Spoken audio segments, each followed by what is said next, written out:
اپنے ہاتھوں پر قل هو اللہ، قل اعوذ برب الفلق، قل اعوذ برب الناس 3 دفعہ پڑھ کے اپنے چہرے، اپنے سر، اپنے سارے جسم پر جہاں جہاں ہاتھ پہنچتا تھا آپ پڑھ کے خود اپنے آپ کو دم کر لیتے.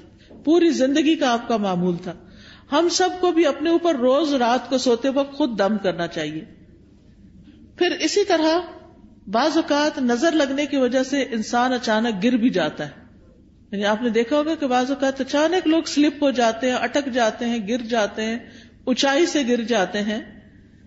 رسول اللہ صلی اللہ علیہ وسلم نے فرمایا بے شک نظر بد آدمی کو اللہ کے حکم سے دیوانہ کر دیتی ہے، حتیٰ کہ بعض اوقات وہ اونچی جگہ چڑھتا ہے اور وہاں سے گر پڑتا ہے.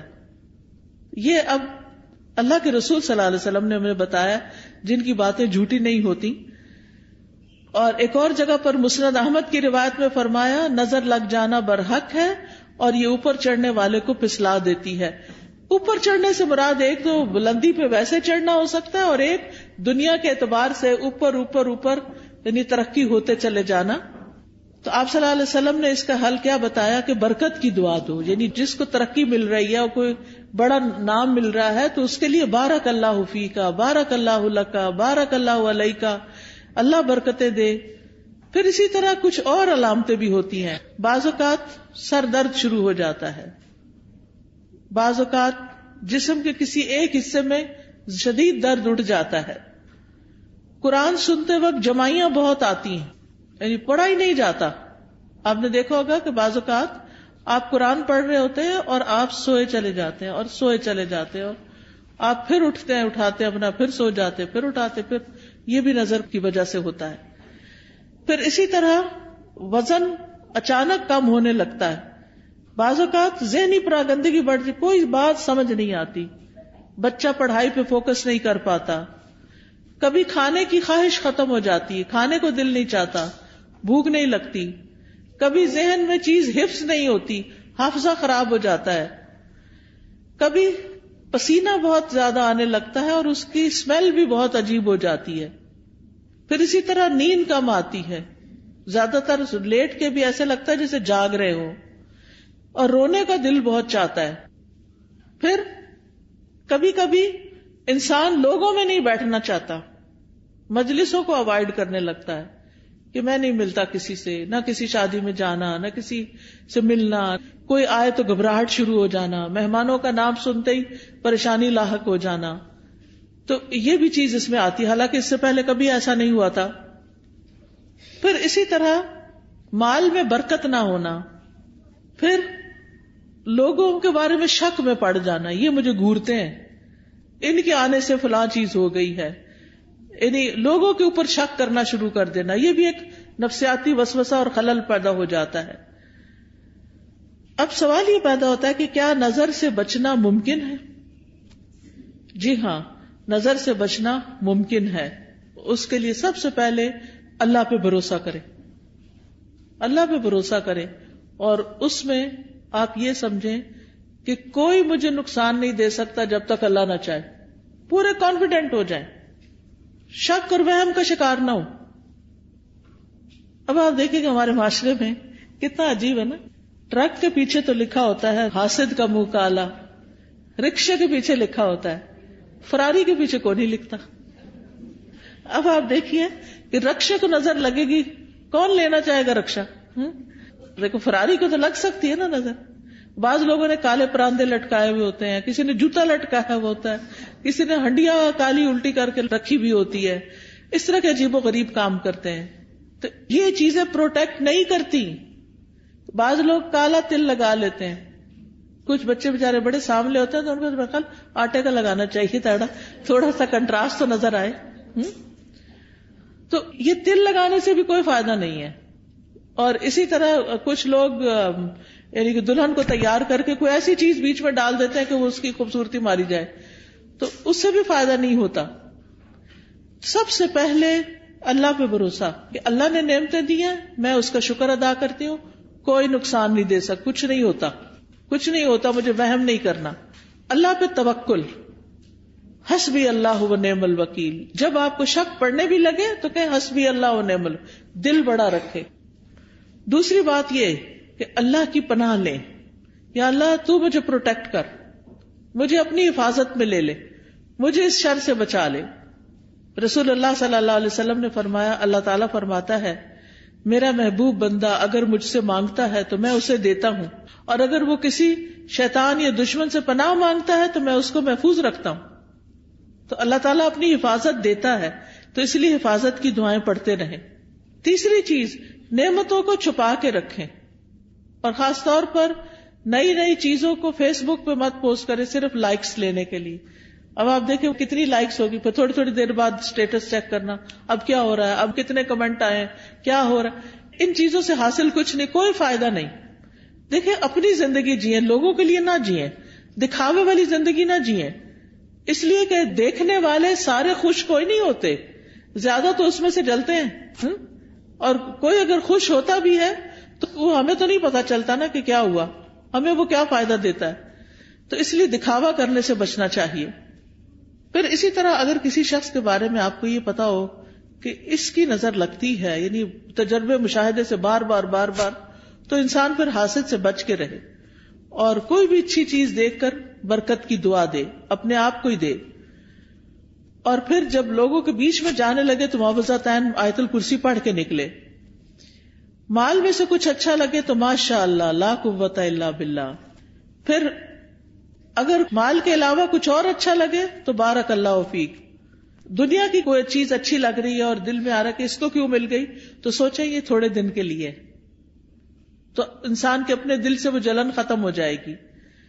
پھر اگر کوئی شخص بیمار ہو، مصیبت میں ہو، تو اس وقت دعا پڑھنی چاہیے، الحمدللہ الذی عافانی مما ابتلاک بہ وفضلنی علی کثیر ممن خلق تفضیلا۔ پھر اسی طرح شرکیہ کاموں سے بچنا چاہیے، یعنی کسی اونٹ کے گلے میں کوئی تانت باندھ دینا، کوئی تعویذ لٹکا دینا۔ آپ صلی اللہ علیہ وسلم نے ان کو کاٹنے کا حکم دیا، یہ چیزیں پروٹیکٹ نہیں کرتی، یہ شرکیہ عمل ہو جاتا ہے، اس سے بچنا چاہیے۔ کثرت سے اللہ کا ذکر کرنا چاہیے، کیونکہ ذکر جو ہے وہ ایک قلعے کی طرح ہے۔ پھر قرآن سے علاج کرنا چاہیے، کیونکہ قرآن شفا ہے۔ قل ھو للذین آمنوا ھدی وشفاء، کہہ دیجئے وہ ایمان والوں کے لیے ہدایت اور شفا ہے۔ وَنُنَزِّلُ مِنَ الْقُرْآنِ مَا هُوَ شِفَاء، اور ہم قرآن میں وہ چیز اتارتے ہیں جو شفا ہے۔ تو قرآن کی تلاوت، قرآن کو سمجھ کے پڑھنا، قرآن کی کچھ آیات کو پڑھنا جیسے آیت الکرسی وغیرہ ہے۔ سورۃ الفاتحہ سے علاج، اور سورۃ الفاتحہ میں خاص طور پر ایاک نعبد و ایاک نستعین پڑھے کہ اللہ صرف تیری ہم عبادت کرتے ہیں، صرف تجھ سے ہم مدد چاہتے ہیں، تو ہماری مدد کر۔ تو یہ توحید کا خلاصہ ہے، اور اس سے انسان کی اللہ تعالی مدد فرماتے ہیں، یعنی سب سے بہترین وسیلہ توحید کا دے۔ اگر مرض زیادہ ہو جائے تو سورۃ البقرہ پڑھیں اور اس کو سنیں، اگر پڑھی نہ جاتی ہو تو موبائل وغیرہ پہ لگا کے یا ہیڈ فونز لگا کے کانوں کے ساتھ اور لیٹ جائیں، اور روزانہ اگر سن سکیں تو روزانہ بھی سنیں، بہترین علاج ہے۔ پھر نظر اور حسد سے متعلق جو آیتیں ہیں قرآن پاک میں ان کی تلاوت کریں، ان کا رقیہ پڑھیں، معوذتین پڑھیں۔ ایک اسکالر کو میں سن رہی تھی تو انہوں نے کہا کہ اگر کسی کو بھی نظر یا جادو یا کسی بھی چیز کا شک ہے تو وہ ایک پانی کا گلاس لے لے اور اس میں آیت الکرسی پڑھ کے، نہیں پانی کا گلاس اس طرح لے کہ جیسے ذرا کھلے منہ والا گلاس ہو، اور گلاس کے قریب منہ رکھ کے کہ آپ کے پڑھنے کی جو وائبریشن ہے وہ پانی کے اندر جائے۔ تو آیت الکرسی پڑھیں، سورۃ فاتحہ پڑھیں، اور پھر یہ آیت ما جئتم بہ السحر ان اللہ سیبطل، اور یہ جو ہے ان اللہ سیبطل بار بار پڑھے ان اللہ سیبطل، کہ بے شک اللہ اس کو باطل کر دے گا، ختم کر دے گا، اور اس پانی کو پی لے تو انشاءاللہ یورین کے ساتھ وہ اندر جتنی بھی چیزوں کا اٹکاؤ ہے وہ نکل جائے گا۔ تو سعودی عرب کے ایک اسکالر ہیں، ان سے سن کے انہوں نے اردو میں ایک یوٹیوب پہ شاید ویڈیو بھی ہے اس کے بارے میں۔ تو حقیقت یہ ہے کہ قرآن جو ہے چونکہ شفا ہے، اور یہ پکارنا اللہ کو اس کے ساتھ، اللہ کے ذکر کے ساتھ، اور یعنی خاص طور پر جو آیت الکرسی ہے، اس میں آپ دیکھیے اللہ تعالیٰ کے 5 نام اور 26 صفات ہیں، 26 صفتیں ہیں اللہ تعالیٰ کی۔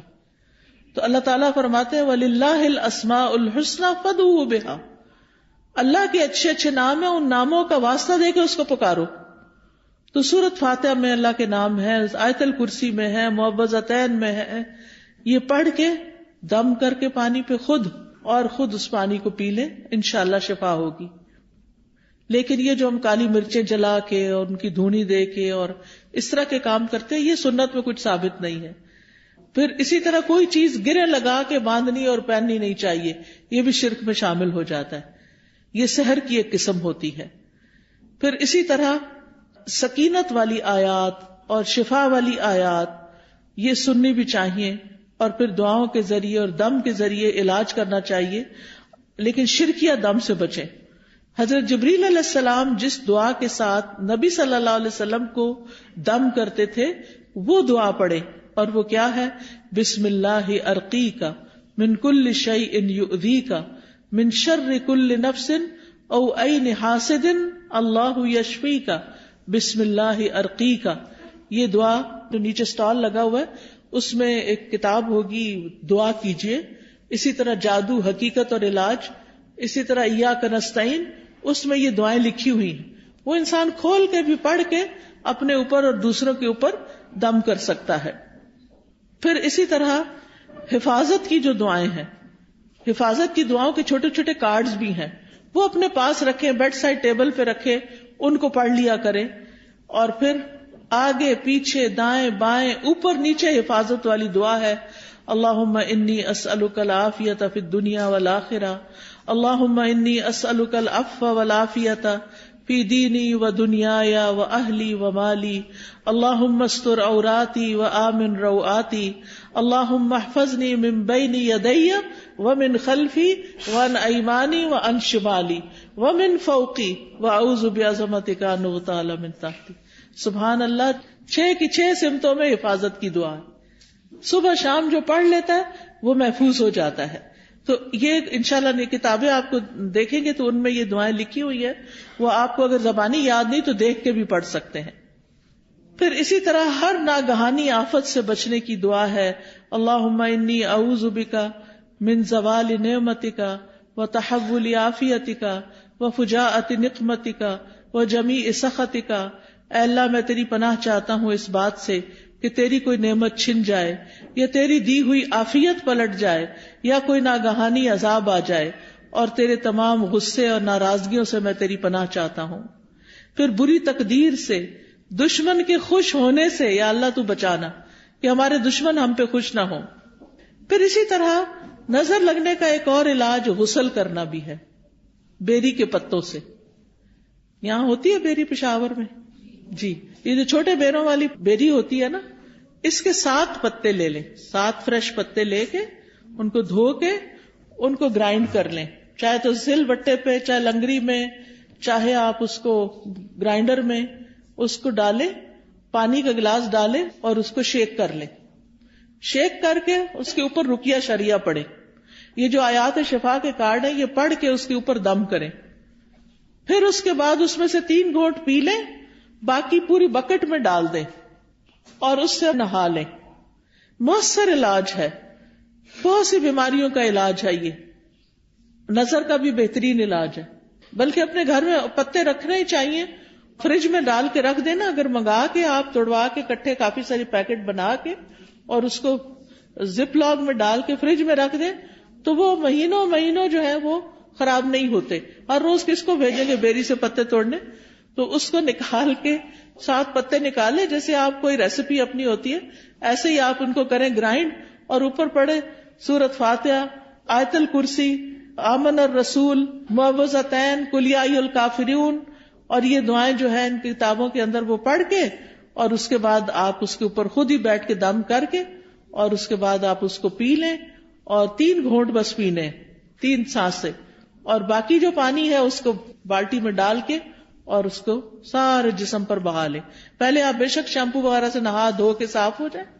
تو آپ یہ بھی کر سکتے ہیں، کسی بڑی 1.5 لیٹر کی جو بوٹل ہوتی ہے اس میں پانی بھر کے واش روم میں رکھ دیں، اور جب آپ نہا چکے تو وہ سارا پانی اپنے اوپر پورے جسم کو مل کے اس سے ایک دفعہ نہا لیں. تو انشاءاللہ اس سے بھی آپ کو فائدہ ہوگا. پھر اسی طرح یہ کہ جس کی نظر لگی ہو اس کا وضو کا پانی لے کے اس کو بھی جسم پر ڈالیں تو اس سے بھی نظر دور ہوتی ہے. پھر اسی طرح یہ ہے کہ اگر وہ پانی نہ دے وضو کا تو اس کا جھوٹا پانی جو ہے وہ بھی پی کر انسان کو فائدہ ہوتا ہے. پھر اسی طرح یہ ہے کہ قدرتی چیزوں سے بھی علاج کرنا چاہیے. زمزم کا پانی دم کر کے رکھ لیں اور اس کو پئیں. زمزم کے پانی سے نہا بھی سکتے, کوئی بیدبی نہیں ہے. کئی لوگ اس کو ایسے ہی سمجھتے کہ بیدبی, ایسا کچھ بھی نہیں ہے. زیتون کا تیل پینا جو ہے یہ بھی بڑا فائدہ مند ہے. جو کولڈ پریس ہوتا ہے نا زیتون کا آئل, ایک تو ہوتا ہے نا یہ جو لبوں وغیرہ میں ملتا ہے, نہیں کولڈ پریس دبئی وغیرہ سے اچھا مل جاتا ہے, یہاں بھی شاید ہوں گی دکانیں جن پہ. ایک ہوتا ہے ایکسٹرا ورجن, نہیں کولڈ پریس, جسے کچی گھانی کا نہیں کہتے ہمارے ہاں, جیسے یہ توریا اور یہ جو سرسوں, اس کا جو کچی گھانی کا تیل ہوتا ہے وہ خالص ہوتا ہے, اور جو مشینی قسم کا ہوتا ہے وہ اور ہوتا ہے. تو اسی طرح کچی گھانی کا زیتون کا تیل جو ہوتا ہے وہ زیادہ مؤثر ہوتا ہے. تو صبح کے وقت زیتون 1 چمچہ پی لیں اٹھ کے, جیسے آپ وضو کر کے آئے آ کے 1 چمچہ زیتون کا پیئیں, پھر نماز وغیرہ پڑھیں. اس کے آدھے گھنٹے تک کچھ کھائیں پیئیں نہیں, اور وہ نماز وغیرہ میں ذکر اذکار میں آدھا گھنٹہ گزر جاتا ہے. نبی صلی اللہ علیہ وسلم نے فرمایا کلوا الزیت وادہنوا بہ فانہ من شجرۃ مبارکۃ, زیتون کا تیل کھاؤ بھی اور لگاؤ بھی, کیونکہ یہ مبارک درخت ہے. قرآن مجید میں اس کو مبارک درخت کہا گیا ہے. پھر جسم پر زیتون یا کلونجی کا تیل ملنا یہ بھی بیماریوں کو کم کرتا ہے. پھر اسی طرح دم کیا ہوا پانی جو ہے وہ ناک میں ڈالنا اور جھاڑنا, یعنی ایسے کر کے وضو جیسے کرتے ہیں ناک میں ڈال کے اس کو جھاڑے تو اس سے بھی اندر کی صفائی ہوتی ہے. شہد کھانا وہ بھی علاج ہے. کلونجی کے دانے نہار منہ کھانا 3 یا 7 یا 5. تلبینہ کھانا, اس سے غم دور ہوتا ہے. اجوا کھجور کھانا, حدیث میں آتا ہے کہ جو 7 اجوا کھجوریں کھا لے اس کو اس دن کوئی جادو زہر چیز اثر نہیں کرے گی. پھر اسی طرح سنا مکی سنوت جو ہے فرمایا یہ موت کے علاوہ ہر بیماری کا علاج ہے. سنا مکی جو ہوتا ہے وہ اگر اس کے پتے وغیرہ ہوتے ہیں, اگر کاوے کی طرح اگر آپ بنا کے اس کو پیئیں تو پیٹ کو بھی صاف کرتی ہے. پھر شہد, زیتون کا تیل, کلونجی کو ملا کے استعمال کریں, تینوں کو ہم وزن ملا لیں, اور یہ سارے زہر ٹاکسنز جو ہے نا جسم سے نکال دیتی ہیں. یعنی جتنا شہد ڈالیں اتنا زیتون اتنا کلونجی کا آئل, تو ان کو ملا کر, یعنی کہتے ہیں کہ جو اگر کسی کو نظر بد ہو یا جن ہو تو یہ جسم کو پاک کر دیتی ہے یہ چیز. حجامہ کرانا, حجامہ جو ہے وہ بھی ایک بہترین علاج ہے نظر بد کا. تو یہ تمام چیزیں جو ہیں جب انسان کرتا ہے تو اللہ تعالیٰ شفا دیتا ہے. علاج کی نیت سے صدقہ کرنا, ایک صدقہ ہوتا ہے ویسے انسان روزانہ کچھ نہ کچھ اللہ کے راستے میں دیتا ہے, اور ایک اس لیے دیتا ہے کہ میرا علاج ہو جائے. اس کے لیے ضروری نہیں کہ کوئی بکرا دیا جائے یا کوئی اور اس طرح کی چیز, جو بھی کسی کی ضرورت ہے اگر آپ وہ پورا کر دیتے ہیں تو وہ بھی آپ کے لیے فائدہ مند ہو جاتا ہے. اسی طرح گھر سے ایسی چیزیں نکال دیں جس سے رحمت کے فرشتے نہیں آتے, جیسے کتا وغیرہ یا تصویریں لٹکانا, کیونکہ اس سے رحمت کے فرشتے گھر میں نہیں آتے. تو باہر رکھیں بے شک حفاظت کے لیے, لیکن کمروں کے اندر نہیں رکھے کتے وغیرہ. تو نبی صلی اللہ علیہ وسلم کے پاس جبریل علیہ السلام نے آنا تھا تو وہ نہیں آئے. آپ پریشان ہوئے تو دیکھا کہ آپ کے یعنی کہ جس کے اوپر آپ لیٹے ہوئے اس کے نیچے کتے کا بچہ تھا. جب وہ گیا تو جبریل علیہ السلام آئے, انہوں نے کہا کہ ہم ایسے گھر میں داخل نہیں ہوتے. یعنی اپنے نمازوں کی پابندی, ذکر اذکار کی پابندی, اور یہ جو طریقے میں نے بتائے ہیں انشاءاللہ یہ اختیار کریں گے تو اللہ تعالیٰ نظر بد سے محفوظ رکھیں گے اور اس کا علاج بھی ہو جائے گا. وآخر دعوانا ان الحمد للہ رب العالمین.